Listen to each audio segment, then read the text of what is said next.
sou Leduino, sou professor da Unifesp na área de Matemática Aplicada e Pesquisa Operacional.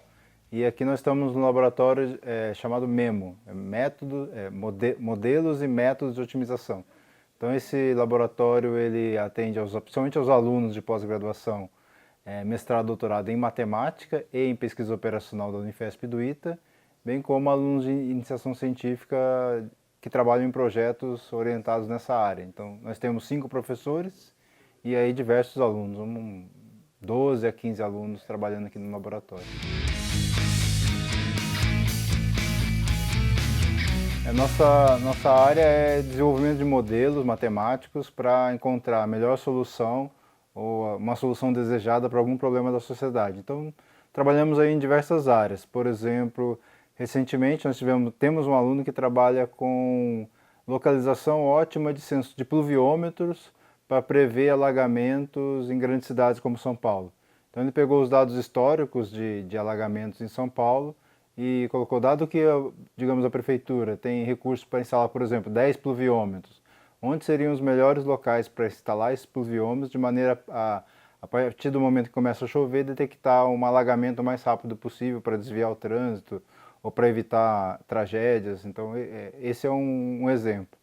Temos outro projeto aqui que é na área de mobilidade. Então como agregar transporte coletivo de ônibus com transporte por aplicativo, fazer de maneira integrada, melhorar o serviço para o usuário, minimizar a emissão de gases, por exemplo. Então satisfazer, né, o usuário, atender melhor o usuário e também a questão da sustentabilidade do planeta. Então são problemas que parecem muito diferentes, né, na verdade, mas no fundo dele tem a modelagem matemática que busca a melhor solução. Qual que é os melhores locais para instalar o pluviômetro? Qual que é a melhor integração ônibus, transporte por aplicativo? Não existe um único modelo para planejamento público. Cada problema, a partir do problema, dos requisitos, das condições, dos objetivos, a gente faz um modelo específico para a situação, né? Então é possível modelar, eu acredito, tem que encontrar a melhor solução para qualquer problema urbano, mas depende muito das condições, dos fatores. Como é que aquilo que o estudante faz aqui se transforma em algum tipo de benefício para a sociedade e a população? Então, boa pergunta. A maioria dos projetos que a gente faz, desenvolve, bem, as teses e dissertações são públicas, elas estão no repositório da Unifesp, todo mundo tem acesso. Os dados e os softwares também hoje são colocados em repositórios, então todo mundo tem, que quiser acesso a pegar o software e trabalhar e usar, geralmente isso é colocado de maneira pública. E temos parcerias, por exemplo, esse projeto que eu citei, ele foi coordenado pelo professor Antônio Chaves, ele foi feito em parceria com a Prefeitura de Quebec. Então ele faz parte de uma política pública, né?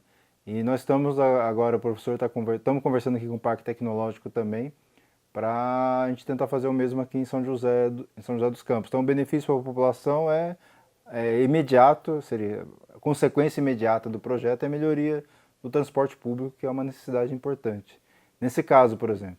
No outro que eu citei dos pluviômetros, então nós tivemos o Felipe Simoyama, que fez o projeto, né, científico, publicou o artigo, e nós temos um aluno de iniciação científica, o Vitor, que desenvolveu um aplicativo web gratuito que está disponível, onde quem quiser, uma prefeitura que quiser usar, pode usar essa metodologia que foi desenvolvida. Então é só selecionar a área de qualquer local do mundo, onde quer colocar a máxima cobertura de pluviômetro ou radares, e o software vai dar para ele a solução. Então a gente tem buscado desenvolver aplicativos também amigáveis e gratuitos para a sociedade. Então durante a pandemia nós desenvolvemos aí, buscando ajudar, né, a sociedade, começou 2020 de maneira, né, muito dramática. Então, o primeiro a gente chamou de Forecast UTI, que era a previsão de leitos de UTI. Então, dado o dado histórico de entrada de pacientes, a gente tinha um modelo matemático que previa de 15, 20 dias quantos leitos de UTI seriam necessários. Então, isso foi bem usado aí por cerca de 30 usuários entre hospitais e secretarias de saúde no país, gratuito também. Logo depois nós fizemos imaginando aí, planejando, né, a volta às aulas, que tem que manter o distanciamento, como colocar o maior número de alunos numa sala de aula, mantendo o distanciamento mínimo recomendado pelas autoridades sanitárias, por exemplo, 1,5 m. Então esse é um problema complicado do ponto de vista matemático, porque o nosso grupo tinha uma certa experiência. Esse projeto envolveu alunos de graduação, mestrado, doutorado, professores de computação, de matemática, de pesquisa operacional. Esse aplicativo chama Sala Planejada, ele está no ar ainda, é possível usar também de maneira gratuita, não precisa baixar pelo celular ou pelo computador. Ele foi usado mais de 500 mil vezes no país, mais de 500 mil salas de aula foram planejadas usando esse aplicativo. E o Enem 2021, né, o último Enem, foi todas as salas do Enem o distanciamento foi calculado usando esse aplicativo Sala Planejada. O Tiago é um dos alunos que participaram do desenvolvimento do aplicativo que organizou salas de aula durante a pandemia. Bom, eu trabalho hoje no meu doutorado com otimização não linear. Eu sou docente, já sou docente do Instituto Federal de São Paulo, fiz meu mestrado aqui na Unifesp e a ideia de trabalhar com matemática aplicada e junto com outras áreas, né, com colegas da computação, da engenharia, pessoas ligadas aos negócios, economia, administração pública, era uma coisa que me encantava bastante. Né? Acho que todo matemático sempre fica um pouco interessado com aplicações. Então, esse programa de doutorado é um programa interessante nesse sentido de trabalhar com matemática aplicada também. Legal. E o seu doutorado, nesse momento, você desenvolveu um aplicativo para organizar a sala de aula durante a pandemia. Isso na verdade foi um projeto paralelo, uma coisa interessante. Um spin-off do seu doutorado. Isso, uma coisa interessante da gente pensar é que a gente que trabalha com ciência mais básica, assim, é muito importante a gente estar preparado para resolver problemas diferentes, né? Problemas que estão aparecendo. Então, basicamente, a área que eu atuo trabalha com problemas grandes e com estratégias de resolver esses problemas que são grandes e são complicados. Problemas que têm muitas variáveis. E ao longo da pandemia da Covid-19, a gente, assim que começaram a surgir as discussões de vacinas e propostas de retomada das atividades presenciais, uma equipe, novamente multidisciplinar aqui da Unifesp, se reuniu para criar um aplicativo, né, uma página na internet, em que coordenadores e diretores de escola pudessem ter a sua decisão de onde posicionar as carteiras dos alunos, né, ter um apoio a essa decisão de uma maneira mais facilitada. Então, não é um trabalho só meu, né, é um trabalho de uma equipe grande, em que tinham pessoas que trabalhavam com programação, pessoas que trabalhavam com a organização do usuário no site, e a minha parte mais específica tem a ver com o problema de matemática, né? Para a gente de matemática, a sala de aula era um retângulo, os alunos eram, né, os lugares de se sentar eram pontos, e o distanciamento do assento até o próximo assento eram circunferências. Então, enquanto alguém no final desse processo ia tomar a decisão se ia colocar uma carteira ali ou não para aquele aluno, né, tá um pouco mais seguro, né, junto com outras atitudes, máscara, higienização e tal, para a gente da matemática a gente estava colocando círculos dentro de retângulos de uma maneira mais eficiente. Então isso envolve bastante matemática, mas também bastante programação, coisas que a gente já lida geralmente aqui com problemas que a gente chama de problemas de otimização, né? São problemas em que a nossa preocupação é achar qual que é a solução ótima de um problema. Segundo ele, o desenvolvimento do aplicativo com uso imediato pela sociedade trouxe uma satisfação pessoal para a realização da pós-graduação. Quando a gente tenta fazer para 1, para 2, para 3 círculos, Isso é uma coisa que a gente conseguiria fazer no papel, com um aluno de colégio e tal. Mas quando a gente pensa em resolver esse problema para qualquer tipo de retângulo e para muitos alunos, esses problemas começam a ficar um pouco mais complicados. Então, a gente dividiu isso em frentes de trabalho. Uma parte dos colegas trabalhou com assentos que poderiam ser móveis, outros colegas trabalhavam com assentos fixos, como num auditório. Então, tem a ver um pouco com esse trabalho e com essa conversa com várias pessoas de várias disciplinas, né? E para você que é docente, quer dizer, fazer um trabalho desse de organização escolar inclusive de nível básico, te dá uma satisfação, assim, uma sensação de dever cumprido? Pô, o meu doutorado serviu também para isso? Ah, sim, porque as pessoas que estão fora assim, do ambiente escolar não têm muita noção do quão complexo é uma escola, da quantidade de problemas de matemática mesmo que tem, né? Organizar um horário é um problema bem difícil, né? Esquematizar professores, horários, salas, laboratórios. Então, a escola, de uma maneira geral, é uma organização bem complexa de se ter, e gera problemas muito mais difíceis, isso sem a gente pensar na questão humana, na questão emocional, na questão psicológica, mas a organização mesmo da escola, a administração da escola, é um processo bem complicado, bem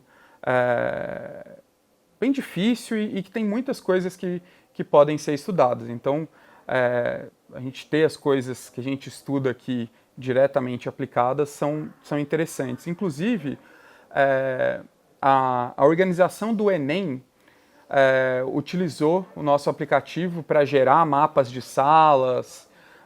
Então, no começo a gente pensava num impacto, olha, a gente vai ter um impacto aqui com as escolas da cidade, talvez, né, de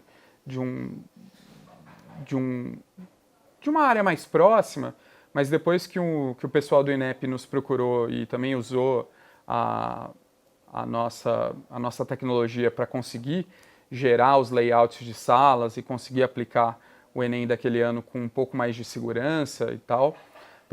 Pensa, né? Tem a ver um pouco com a segurança, mas tem a ver também com o conforto emocional naquele momento, né? Alunos que se prepararam durante muito tempo e que estão ali naquela situação com medo de, né, talvez se infectar.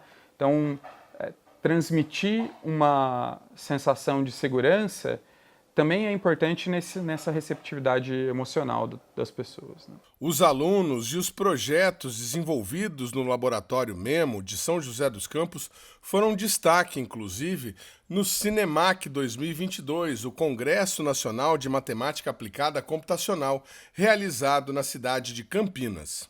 Nós apresentamos esse projeto que eu citei dos sensores, esse aplicativo que a gente chama de Alocas, que é de alocar sensores. Apresentamos uma outra solução que a gente desenvolveu de onde devem ficar, por exemplo, carros de uma seguradora, carros de guinchos, né? Onde colocar de forma a atender o cliente que tem um problema em menos de 30 minutos, por exemplo. Então, numa cidade tem uma seguradora, ela quer atender o cliente que fura o pneu do carro, bate o carro, ou a bateria descarregou, onde posicionar, né, esses veículos que vão fazer o resgate. Então apresentamos esse trabalho também, que foi bem interessante. Apresentamos a disciplina que a gente tem aqui, que é chamada Resolução de Problemas via Modelagem Matemática. Então essa disciplina, os alunos trabalham com problemas reais propostos por instituições, empresas ou cientistas, e eles desenvolvem durante o semestre toda uma solução que vai ser entregue depois e disponibilizada ao público também. Então, muitas das soluções que a gente tem proposto aqui têm saído dessa disciplina chamada Resolução de Problemas. A apresentação dessa disciplina lá fez bastante sucesso. É uma disciplina de graduação, mestrado e doutorado. Então, ela reúne alunos dos 3 níveis, né? E são propostos problemas reais, no começo, desafios, né? Então são separados e os alunos são divididos em grupos de acordo com competências complementares e eles vão desenvolver. Não tem aula teórica nesse curso, as aulas são mão na massa, os alunos discutindo como que vão resolver, os professores vão orientando, tirando dúvidas e no final entrega uma solução para quem propôs o desafio. Isso está sendo muito interessante porque o aluno trabalha com um problema real, né? Não, bastante interessante mesmo. Tem algum desafio recente aí que você possa citar para a gente? Quem propôs e qual foi a solução? No último semestre nós tivemos, por exemplo, o professor Elias Santos aqui do nosso instituto. Ele é da área de química, então ele trabalha com bambu e ele percebeu que o bambu é muito bom para absorver CO2, né, que é uma questão importante aí da sustentabilidade. Então ele fez uma pergunta, qual o tamanho da plantação que eu tenho que fazer de bambu para, por exemplo, compensar a emissão de CO2 de São José dos Campos? Então essa foi a pergunta que ele colocou, os alunos pesquisaram todos os tipos de bambu, é uma pesquisa interdisciplinar, não é só matemática. Quanto cada um absorve, né, de CO2, o tempo, que tipo de solo, e pesquisaram o tipo de solo que tem em São José dos Campos, e depois extrapolaram, fizeram uma calculadora que está online também. Essa calculadora, o usuário coloca lá, eu quero compensar X toneladas de CO2, quanto de bambu eu tenho que plantar, quantos hectares do bambu tal. Então, dados esses requisitos, a calculadora calculou, você tem que plantar lá 20 hectares de bambu. Então, esse foi um exemplo bem interessante que foi desenvolvido aí no semestre passado. No semestre passado também tivemos mais duas soluções ligadas à logística. Então, hoje a gente usa muito e-commerce, né? Então, o e-commerce é como que a empresa vai entregar, como que ela vai colocar os produtos dentro dos carros, dos caminhões, qual a rota que esse carro vai fazer para entregar aí no dia seguinte. Às vezes muitas empresas oferecem isso, se você comprar hoje, recebe no dia seguinte. Então, esse é um problema logístico muito difícil de resolver e os alunos apresentaram uma solução integrada, que é como empacotar esse caminhão, esse carro da melhor maneira possível e a rota que cada carro vai fazer. Então, essa foi outra solução. São problemas que não tem em nenhum livro a solução, são problemas reais que os alunos têm que... E eles aprendem muito, né, nesse desenvolvimento. Qual que é o perfil do estudante que vocês têm aqui? Tá. A maioria dos nossos alunos hoje, mestrado e doutorado em pesquisa operacional, são aqueles que estão já atuando na área, no mercado. Então, e que voltam para entendendo, né, que precisam se desenvolver e para resolver os desafios que eles enfrentam no dia a dia, precisam aí da ajuda da academia, no caso aqui da Unifesp do ITA. Então, a maior parte dos nossos alunos são esses, que estão no mercado de trabalho e vêm para buscar uma melhor formação. E o aluno que passa por aqui, você disse que a maioria deles já está no mercado de trabalho. Mas aqueles que não estão, como é que está a absorção desse pessoal no mercado de trabalho e para onde que eles estão indo? Tem muita gente formando nessa área indo para o setor financeiro. Como é que está aqui pela percepção que você tem? Legal, não, a gente fez até um censo, né, de onde estão os nossos alunos, um por um. Então nós temos 100% de empregabilidade, muitos já entram também empregados, né, mas assim, alguns não, mas é 100%, 75% dos alunos, dos egressos, estão trabalhando no mercado, na área. Tem boa parte de instituições dessas de e-commerce. E-commerce é uma área que tem contratado muito alunos do nosso programa. Tem parte também no setor financeiro, parte em empresas, né, indústria. E 25% está na área acadêmica, então são professores, né, faz mestrado, doutorado e volta para trabalhar na universidade. Então esse é o nosso, hoje, né, é a nossa divisão, 75% mercado, 25% mundo acadêmico.